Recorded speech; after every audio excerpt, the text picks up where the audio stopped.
Hi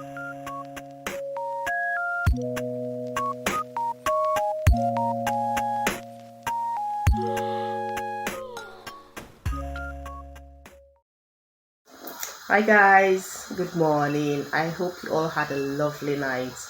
I got a very big question from someone recently about a video I did some weeks or some months back, and I will answer it today on this video. But before I do that, I would like to, it's already 8 o'clock now, so I want to take the kids to school. I'm doing the school runs, and when I come back I will answer that question in all honesty. So sit right there and I'll be back.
Hi, so someone asked me a question recently, and the person watched a video of mine, and she was saying that she's watched a couple of my videos, but she just noticed that I don't really put my kids in my videos. I don't like kind of show them in my videos. I don't involve my kids.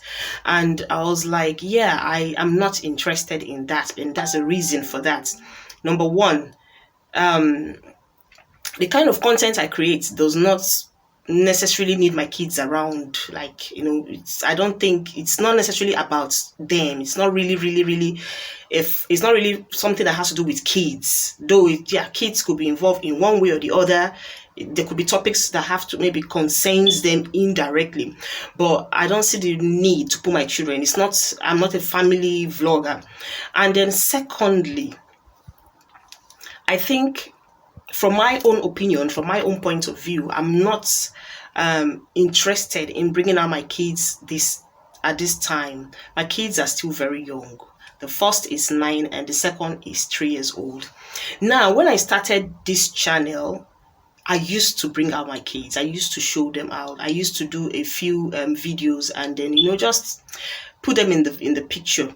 The first 2 videos I did was a vlog, and that's with my kids involved. And I think the first one was during Christmas period, one Christmas period like that. We went to Birmingham, the Birmingham shopping mall. So we just took pictures. We did some recording. My kids were involved. The second time we went to Manchester, went to shopping, went to an African shop. My kids were involved. Just did some recording and all that. And after that, I just felt like, I think I should just leave my kids out of it for now. Let me just leave the kids out of it. First reason is that, number one, these kids are still underage.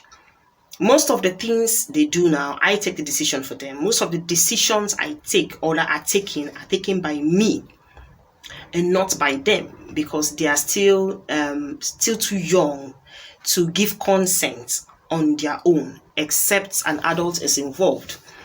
So I am not ready to really push my kids out there for wolves to feed on them. And what do I mean by this? Now, in as much as social media is a very great tool for people to explore and make money and get ideas and share ideas and just do things nice. The world has really evolved. The world has really gone up there, and you can't really do anything now with the exception of social media. It's like you just have to incorporate it into your life in one way or the other. In as much as it is good, it's very beneficial in so many areas of our lives. It is also a tool whereby you can destroy yourself if you are not careful. Now, I've heard several stories where children get bullied online by online trolls, and these children cannot really enjoy it and they cause harm to themselves. There are lots of, let's say, demoralized people out there, people who have actually had their own lives destroyed by several factors. So they're looking for who to pour their aggression on. There are lots of unhappy people out there. There are lots of frustrated people out there who take glory in bullying people online. These are people that maybe when they see you in real life, they may not even be able to talk to you. But because they are behind, their screen or their phone, and they have the power to type in whatever they want to type in, they bully you, they talk to you anyhow. They try as much as possible to bring you to the same level where they are, the same depression level where they have found themselves. These things happen. Here in UK, we've heard of several stories where children underage, and talking about children that are below 18, have taken their own lives due to bullying, online bullying, due to the way people talk to them, some people will talk to you, some people will try to destroy you because it feeds their ego, it feeds their satanic ego. I feel it's just a demonic thing that you see someone, even if you know the person, even if you don't know the person, if you don't like the way a person talks or the way a person does his things, just scroll away or move away. You don't even have to watch the video. Just walk away. You don't have to be there scrutinizing everything the person says, trying to body shame the person and all that. When it comes to the issue of body shaming, there was even a particular video I watched. There's this lady, she's very, very popular online on Instagram. So recently she came out and she did a video and she was like, that she's quitting social media, that she has had enough, that the online bullying, the online body shaming and trolling and all that has really gotten to her, that she cannot cope anymore. That people usually laugh at her because she's very skinny. She's really, really skinny. And she said she tries all kinds of food. She tries to see if she could eat. Maybe if she eats, she will add some weight. She does all of those things to see if she can add some flesh. But that's just her nature. But a lot of these online frustrated trolls, they're not having any of it. All they do is just come online, body shame her, call her out for being too skinny. Some people even, compared her to a mop stick.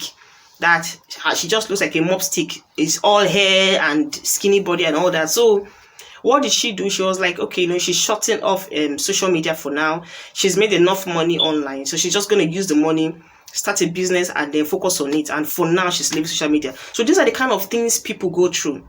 Now she's able to do it this way and just move on because she's an adult. What about the children who cannot actually defend themselves?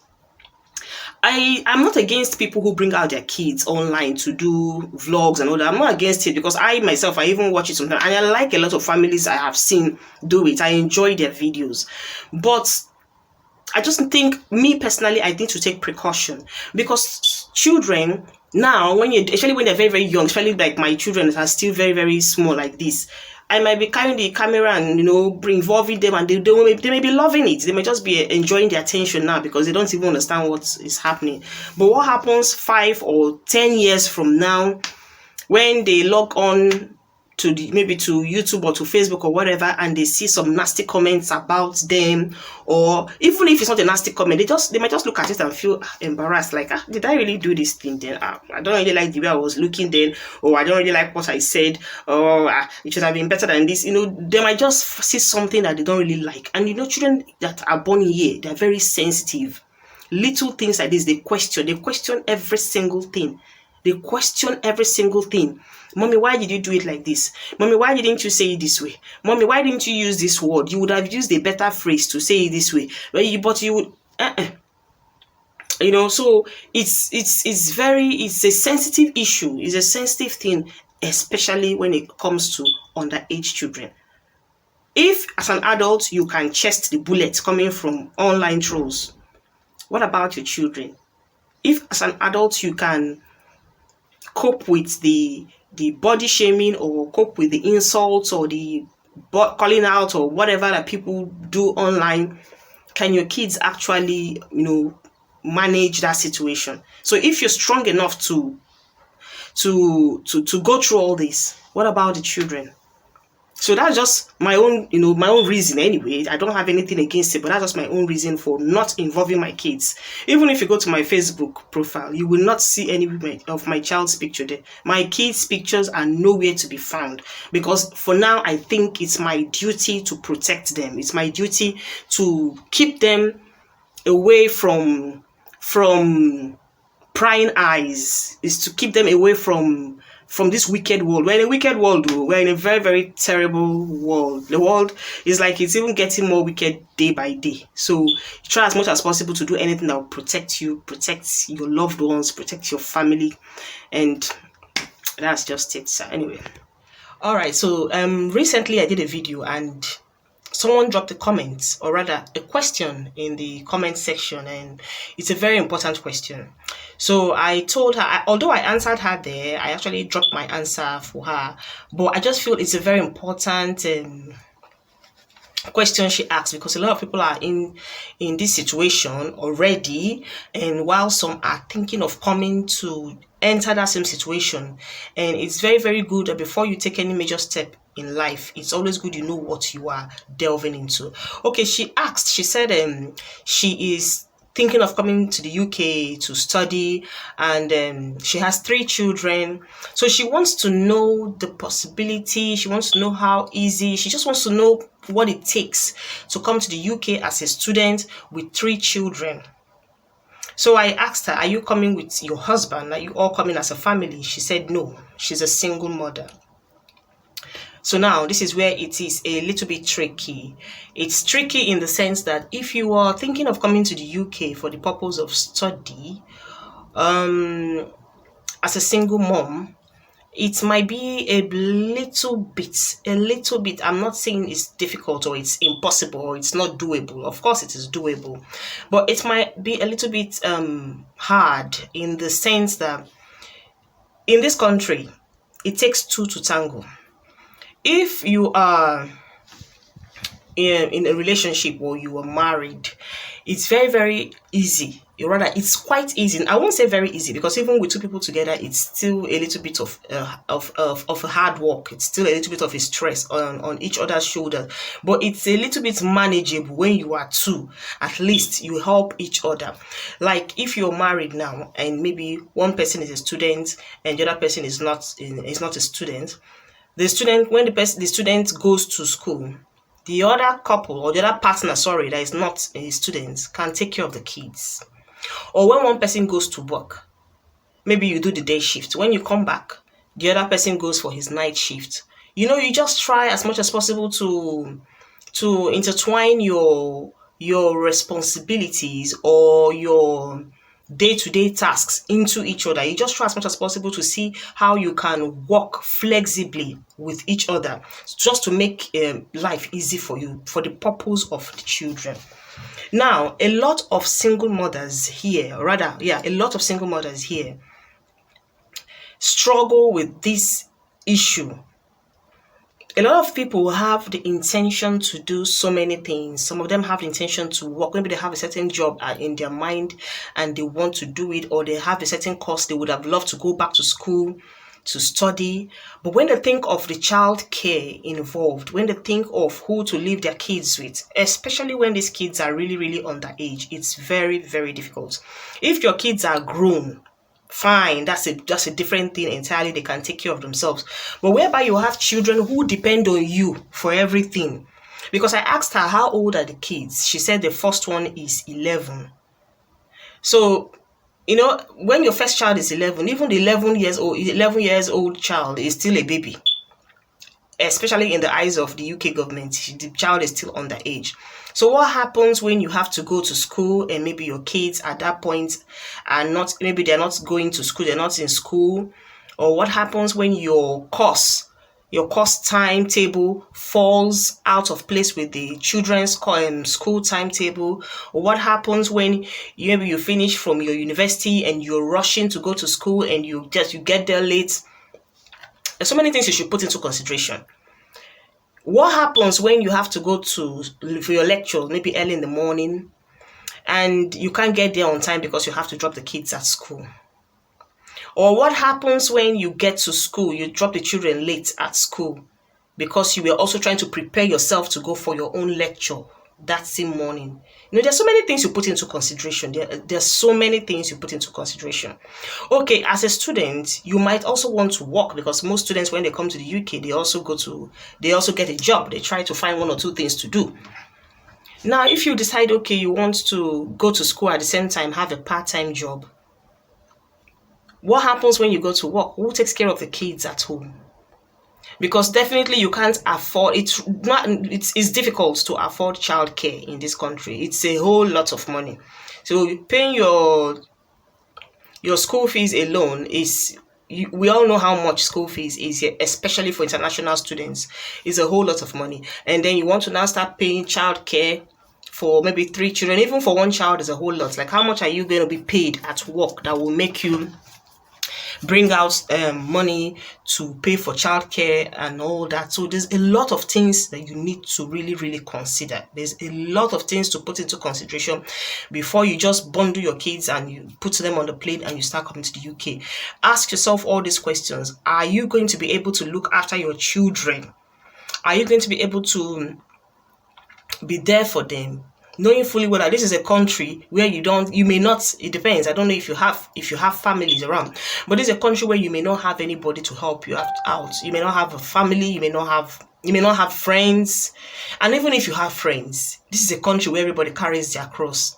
Not every friend will ask you to just bring your kids every day, let them look after for you.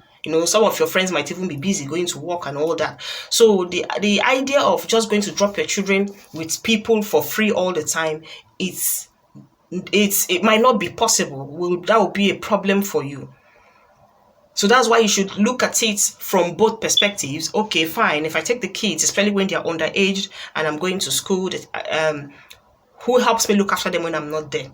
How flexible will your school timetable be? Will it fit into the children's school routine? Now, when you decide to start your work, how flexible will the job be? Now, because if you decide you want to go to school here, then most of the jobs you might be doing, maybe night shifts, so that it will give you enough time to, look after the kids in the daytime or to go for your lectures in the daytime. If you're not going for night shift, who stays with the children? So it's a very, very, very tricky one if you're coming into the country as a single parent with children. It's very, very tricky. It's a bit easier, much easier, when you have someone to help you look after the children. The only reason why a lot of single mothers are surviving it here is because the system is being put in place to assist you as a single mother. So even if you're a single mother and you're legally resident in the UK, it's still very, very much easy. It's very, very much easy. There are measures that are put in place to assist single mothers so that they can do their things while the children can do theirs. There are childcare costs that the government sometimes can take upon themselves to help these children so that their mothers can do things that will benefit them, maybe help them get a job or whatever. But the government has special provisions for this, but this is only if you are legally resident in the UK, and this does not apply to students, because the students, as a student, you don't have recourse to public funds. So think about it properly. If you're coming into the country as a student with children and you're a single parent, I think it's something you should put into consideration. Try as much as possible to see how you can sort that out before you just jump in, because it might not really be as easy as it sounds. So that's it from me. Thank you very much.